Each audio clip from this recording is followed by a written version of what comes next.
Dans cette vidéo, tu vas assister aux coulisses de la préparation d'un 4x4 pour une longue expédition. Révision, vidange complète, moteur, pont, boîte, mais aussi la boîte automatique, l'installation d'un pare-choc renforcé avec un treuil, changement dû au vent et pour finir, des nouveaux pneus.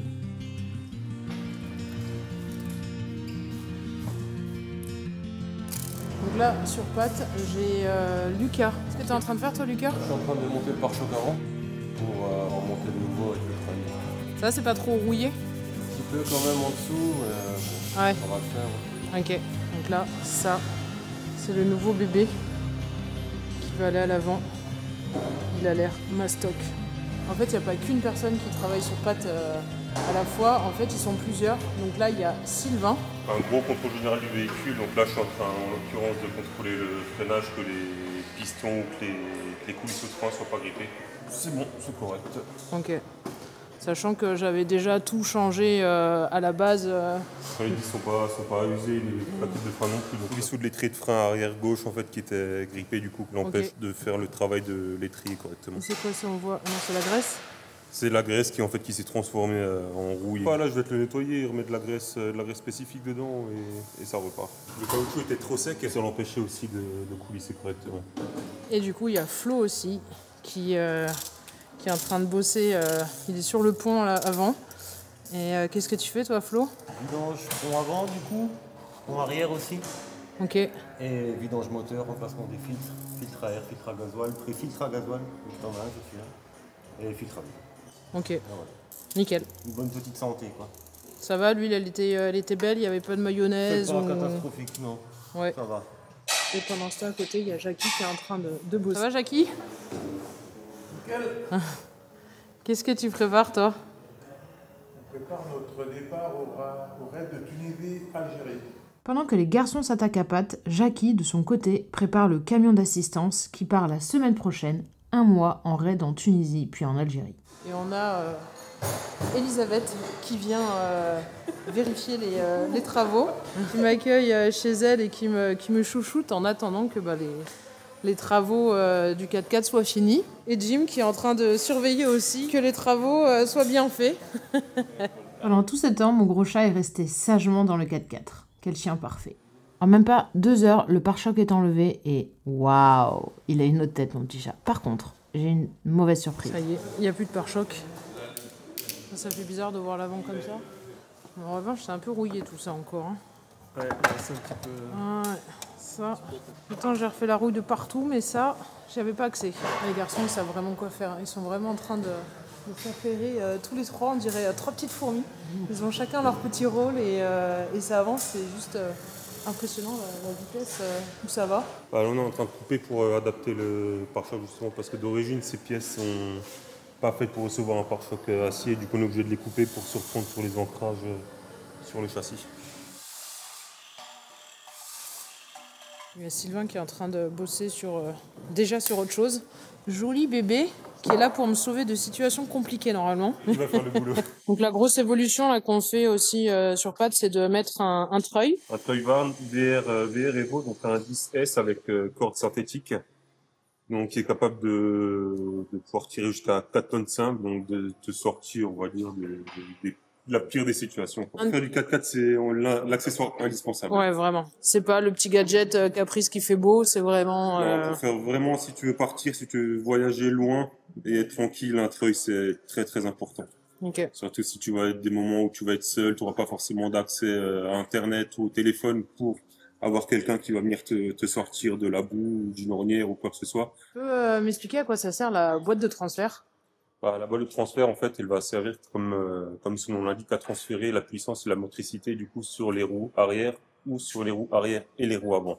Donc pour avoir le maximum de traction en terrain gras ou en franchissement. Actuellement, tu roules en propulsion, donc tu es en vitesse longue que sur le pont arrière. Tu peux du coup le mettre en 4 roues, terrain gras ou sur la neige ou les graviers par exemple. En enclenchant les moyeux degrés, bien sûr, parce que sinon tu n'auras pas la motricité du 4x4, le pont avant va tourner dans le vide inutilement. Peut-être à les petites vitesses, du coup, pour vraiment te sortir d'ornière ou vraiment faire du franchissement, quoi. Okay. La pièce qui fait que Pat c'est un vrai 4x4 et pas un SUV. C'est ça, c'est ça. Comparé genre à un Duster où ils disent c'est un 4x4, Mais il n'y a pas de petite vitesse. D'accord. Donc c'est pas vraiment un 4x4 fait pour son utilité de base, on va dire.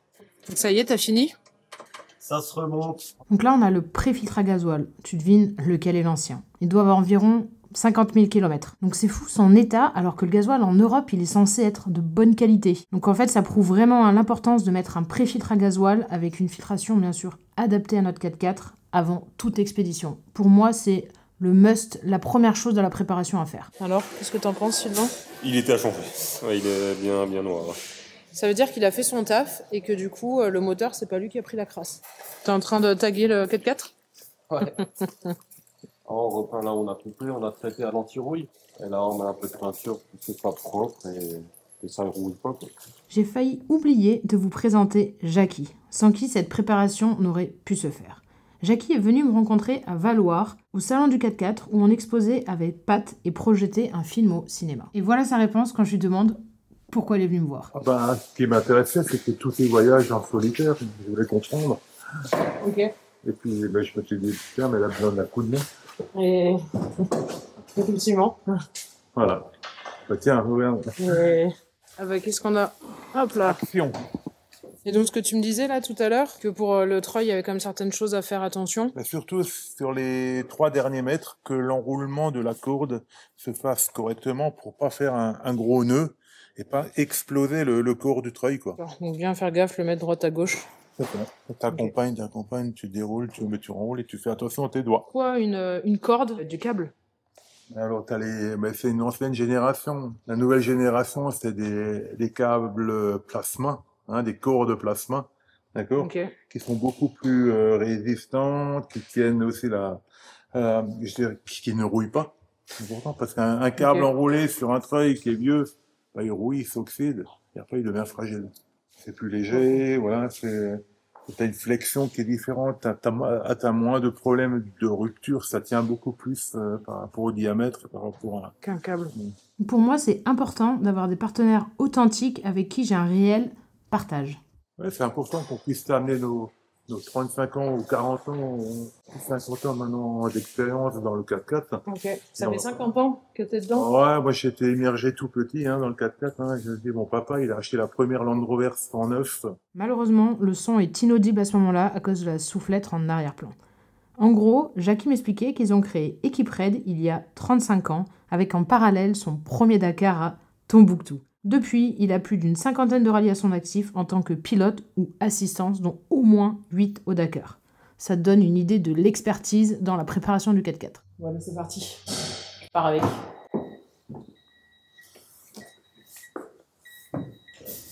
Voilà. Infidélité à Pat. Je change pour un toy. Celui-là, c'est le bébé de mes rêves. Tout relevable. Version tropicalisée. Avec ça, t'es bien. Il me nargue avec 178. Tout relevable, je précise. C'est pas tout, mais on a commencé à 8h ce matin. Il commence à faire faim. Elisabeth nous réunit tous pour la pause déjeuner. Qu'est-ce que tu nous as préparé, Elisabeth? Alors, du collet fumé et des pommes de terre. Et la salade verte. Et voilà, nous sommes 11 à table. Spécialité d'Alsace, c'est ça? Oui, la viande rouge fumée, c'est un peu une spécialité. Fini la pause, riche en anecdotes, c'est pas tout, mais il y a un pare-choc qui nous attend. Là, Norbert, donc tu me disais que ça pouvait se démonter? Oui, c'est ça, système, oui. C'est là, il faut l'enlever, le remettre. Et l'intérêt de le démonter? C'est de ne pas être embêté en France avec le pare-buff qui ne sont pas autorisés de pouvoir passer le contrôle technique. Un peu plus discret, il n'y aura que cette partie basse. Pas vraiment homologué, mais toléré. Le plus compliqué, on va dire, c'est de faire passer le faisceau correctement pour qu'il soit sécurisé, quoi. Qu'il soit pas en tension et pour le cisailler avec le temps et les vibrations, quoi. Le trait qui arrive, hop, qui est sur le porte-fusible et branché à la batterie, comme ça, au moins, c'est safe. Donc la calandre qui a dû être un tout petit peu grattée pour pouvoir passer le bord du treuil. Mais c'est tout propre, ça se voit pas. Faire du 0,5.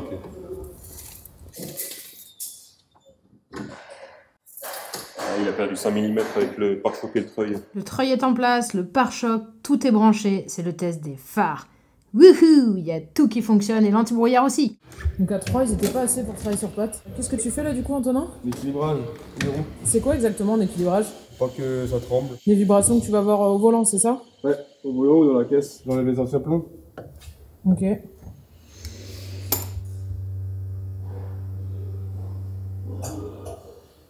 Donc là, ça veut dire quoi, 70-31? Après, la machine me dit où je dois le mettre. Elle te dit où tu mets les plombs. Donc là, tu as tout réglé. Ouais. Et c'est le test vérification, c'est ça? Normalement, 0. J'avais des petites vibrations dans le volant, donc on en a profité pour refaire l'équilibrage des 5 pneus et il y en avait besoin. 2-5, équilibré. Let's go. Il y en a encore 4 à faire du coup. Combien ça pèse un pneu? Bon, c'est le quiz. Combien pèse une roue avec sa jante? Sylvain, tu disais? On avait une estimation de 15-20 kg. Allez, et donc on va tester. Et on est à 39,5. Comme quoi, hein, changer une roue, c'est du sport. Une des grosses modifications de cette préparation, c'est le haut vent. Je change mon Rhinorack pour un Alucab, le Graal. Enfin, un haut vent full autoportant, sur lequel je suis plus obligée de sortir des pieds pour qu'ils tiennent en l'air. Bien sûr, ça va emmener les garçons à un petit casse-tête pour la création d'un renfort de la base sur les barres de toit Rhinorack.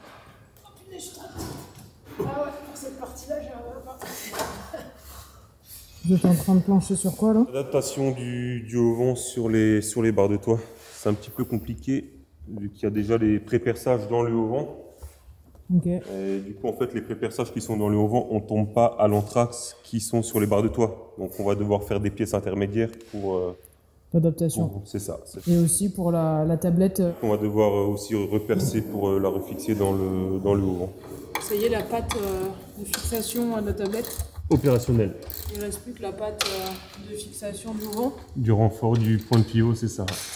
Là, ici, il est assez costaud. Et on va repartir avec un bout de cornière qui va se refixer sous la galerie pour tenir le pivot, pour que le vent il fléchisse quand tu l'ouvres. Pourquoi il faut faire ça par rapport à l'autre? Au côté autoportant, parce qu'il n'y a pas de poteau pour le tenir.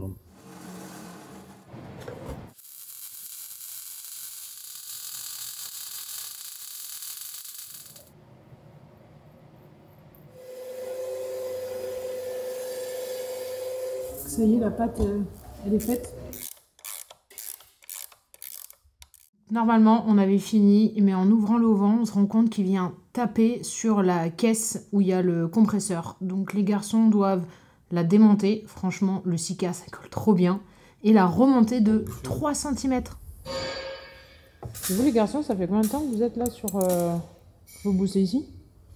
Oula. Moi, ça fait 2 ans.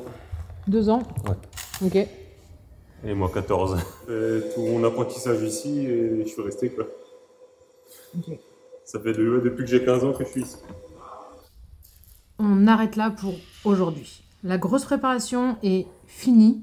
Place aux détails pour demain.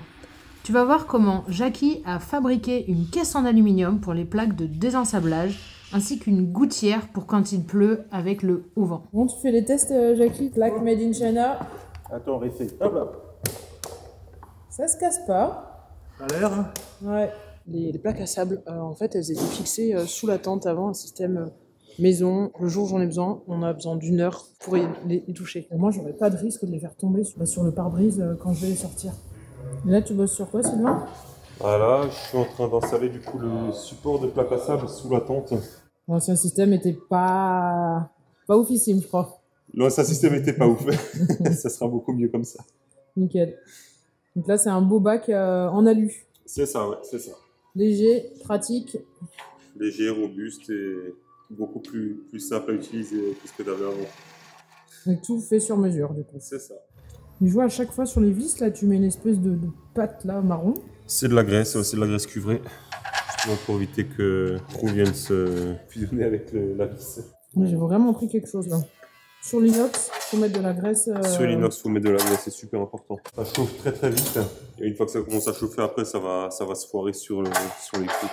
Ça y est, le rangement des plaques à sable en aluminium est fixé sur les rails sous la tente de toit. Franchement, je suis trop contente, c'est réellement pratique. Donc les garçons, ils m'ont installé la gouttière. Je sais pas si tu te rappelles, j'avais le souci avant, quand il pleuvait, j'avais de l'eau en fait qui passait entre le bord du haut-vent et le toit terrasse. Donc j'ai fait un système maison, bon c'était bien mais pas très pratique. Donc là directement, tu as une petite glissière. Tu viens. Et comme ça, quand il pleut, l'eau elle passe sur les côtés.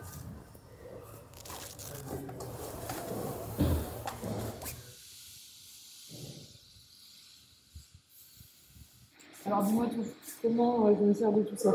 Alors donc, tu as le télécommande sans fil, justement, où tu restes appuyé sur le bouton du milieu pour que la télécommande s'allume. Et ensuite, tu déroules. Et à savoir que tu as le déverrouillage manuel juste ici. Donc, pour tirer la corde en manuel pour avoir une grosse longueur rapidement, quoi. Et si jamais tu n'as plus de pile dans la télécommande sans fil, tu peux la brancher justement en filière. Et derrière la calandre, tu as aussi un embout en caoutchouc à enlever pour pouvoir la brancher de ce côté. Ah, t'es paré. D'accord, aussi facile que ça. Aussi facile que ça. Eh ben nickel. Bah, merci beaucoup en tout cas. Bah, avec plaisir. Franchement, ça a été un sacré boulot.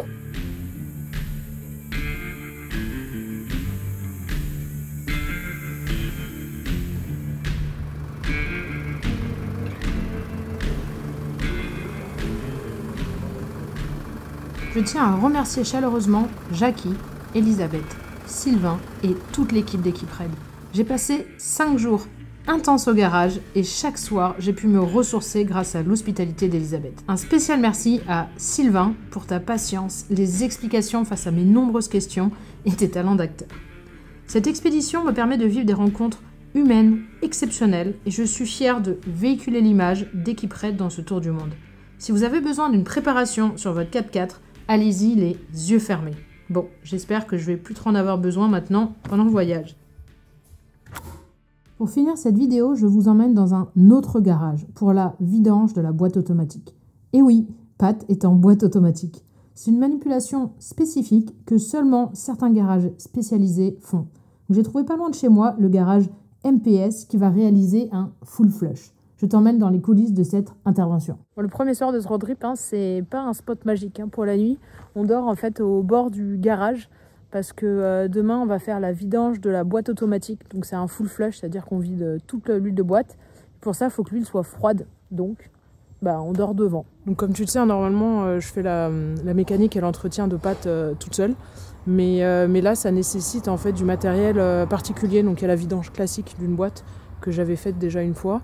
Mais là, on va passer par un système un peu particulier. Je me fais aider d'un garage qui est spécialiste dans les boîtes automatiques. Est-ce que vous pouvez m'expliquer un peu la différence entre une vidange de boîte classique et une vidange là qu'on va faire qui est complète? Donc vidange par gravité, vidange par dialyse. Donc une vidange par gravité, en fait, vous allez vidanger que l'huile du carter. Vous n'allez pas vidanger l'huile qui est contenue dans le convertisseur. C'est-à-dire ça représente à peu près un tiers de l'huile contenue dans la boîte. La vidange par dialyse, en fait, va faire une vidange carter classique. Ensuite, en fait, elle va faire une vidange par dialyse, c'est-à-dire qu'elle va pousser l'huile, la vieille huile avec l'huile neuve. C'est ce qui permet d'accéder aux zones, justement, que la vidange classique... Voilà, au convertisseur, qui peut se vidanger, en fait, comme moteur tournant. En termes de litrage, par exemple, entre une vidange classique, on arrive à faire combien? Et là, sur une vidange comme ça? Une boîte comme ça contient 9 litres à peu près. Ok. Si on fait une vidange classique, on va en vidanger à peu près 3,5, 4. Là, on va faire la totalité. Et en plus, on va utiliser 3 litres supplémentaires en fait, pour nettoyer la boîte. Pour vous, pour avoir des véhicules comme ça, là, donc des 4x4 d'expédition, vous pensez donc c'est bien à faire donc, avant un départ? Oui. Après, il y a une préconisation qui est de 60 000 à peu près. C'est fou de se dire qu'on a des fils dans qui baignent dans de l'huile. Ouais. Changer la crépine, donc le filtre de boîte, et nettoyer le carter comme il faut et remplacer le joint. Sur le mémoire, quand je l'avais fait, il y avait tout opposé dans le carter, il y avait comme un aimant. Ouais, il est dedans, il est nettoyé. C'est ça. Et l'idée, c'est que les merdes se collent à l'aimant, c'est ça? Dessus, voilà. Ça y est, la boîte automatique est repartie pour 60 000 km. Donc ça, c'est top. Et la si bonne nouvelle, c'est qu'en fait, elle était en super état. L'huile était belle, il n'y avait pas de limaille et tout. Donc vraiment, c'est que tout est bon. Elle a 290 000 km, elle est d'origine et elle est partie pour faire encore le double. C'est parti pour l'avant-dernière étape de cette préparation. Me voilà mon garage préféré. Pour ceux qui ne connaissent pas, c'est la Bible du Patrol. C'est Seb du Garage Perret et je vais y changer mes pneus pour mettre toujours des BF parce que j'ai vraiment confiance en eux. Mais là, je vais mettre des Mud. Qu'est-ce que tu as trouvé, Sébastien, dessus? Eh bien, une belle vis dans le pneu BF Goodrich, très bonne qualité. Du coup, comme quoi, même là, ils ne sont pas crevés. Ah, franchement, ça fait un moment que je me traîne ça. Peut-être, je sais pas trop. Ah ouais, elle est un peu usée quand même. Ouais. Un bon morceau quand même, hein. Changement de pneus. Oh, ils ont beau ces crampons. Ah, c'est pas les mêmes, hein. On en a profité pour tester le poids et les Mud font 43 kg alors que les anciens AT font 39. Les Mud font 4 kg de plus. Donc 4 kilos, 5 pneus, j'ai 20 kilos encore plus lourd qu'avant. Ça y est, Sébastien vient de finir. Mais petit problème, en fait, on avait déjà repéré que la roue avant droite, le goujon, donc en fait la tige sur laquelle l'écrou vient se visser, le filetage était un peu tendax. Et il m'avait déjà mis la puce à l'oreille il y a quelques temps. Le problème, c'est que souvent, quand on serre ses filetages, on met la clé à choc, on y va comme des bourrins. Il a essayé de le récupérer, mais il a pas réussi. Donc demain, il faut remplacer les goujons de la roue avant. En gros, c'est sur cette tige qu'on vient mettre l'écrou de roue. Et en fait, le filetage, il était mort. Seb, il a tout démonté. Tant qu'à en changer un, il les change tous. Et en même temps, je crois qu'il vérifie quelque chose. Là, je m'inscris du roulement. Donc ça, c'est ce que j'aime bien avec Seb, c'est qu'en fait, quand il s'attaque à quelque chose, par exemple, là, il démonte quelque chose et en fait, il voit qu'il y a un truc qui va pas à côté. Il va pas juste fermer les yeux et remonter parce que c'est pas ce qu'il était en train de faire. Du coup, il va s'y atteler. Et ça, c'est ultra important et c'est vraiment ce qui fait que personnellement, j'ai confiance à 100% pour Pat. Je l'embête un peu parce que du coup, j'ai tendance, dès que j'ai un doute ou quoi que ce soit, je l'appelle. Pat est prêt avec ses nouvelles chaussures. Merci à BF Goodrich pour votre confiance. Et c'est enfin la dernière étape de cette préparation. Et oui, la suspension. Avec les modifications à l'avant, il faut mettre des ressorts adaptés à la charge. J'en profite pour faire l'arrière. Merci à Terrain Tamer pour ces beaux ressorts. Là, je suis à All Road Village et j'ai NS qui est en train de me changer les ressorts. Parce que j'avais une charge, ils étaient très bien les miens, mais pas assez lourds. Donc à l'avant, j'avais 50 kg, alors que ma Kitroy, je suis trop lourd. Donc maintenant, j'ai 150 à l'avant et à l'arrière, j'avais 500 kg et maintenant, j'ai 900 kg. Donc complètement différent. J'ai gardé la même hauteur de Rios, plus 5 cm, mais cette résistance adaptée m'a permis de remonter Pat de 5 cm à l'arrière et 1 cm à l'avant. C'est juste énorme. C'est la fin de cette vidéo sur la préparation de Pat. J'espère qu'elle t'a plu, que tu as pu apprendre certaines choses. En tout cas, moi j'ai appris plein de choses. Je rêve ou j'ai perdu la bonnette? Oups, petit souci technique, on l'a refait. Cut. C'est donc la fin de cette vidéo et j'espère que tu as appris plein de choses. En tout cas, moi j'ai vraiment appris beaucoup de choses, notamment sur la boîte automatique. Donc on est actuellement en Italie, au bord de la mer Adriatique qui est juste derrière.